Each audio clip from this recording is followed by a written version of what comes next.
ठिकाणी बस लागायची. एका बाजूला सगळं अन्नदानाचं चालायचं आणि एका बाजूला पूर्ण त्या ठिकाणी प्रवचन असायचं. काही संत असे होते की त्यांच्या जटापिटा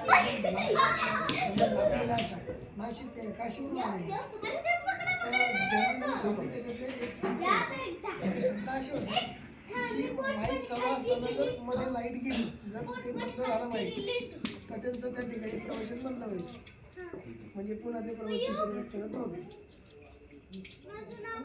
असं ते आमचं त्या म्हणजे त्या भागाला मग काय झालं, आमच्या गावाचं नाव याच्या अगोदर वेगळं होतं. मग म्हणले आता इथं मग त्यावेळेला ते काय केलं, त्या महाराजांच्या स्वप्नात ते म्हणजे ते देव गेले, म्हणजे महादेव त्या स्वप्नात गेला महाराजांच्या. आणि म्हणजे याचं नाव काय ठेवायचं, तर नाव कोणाला घेत नव्हतं ना, काय महादेव म्हणायचं.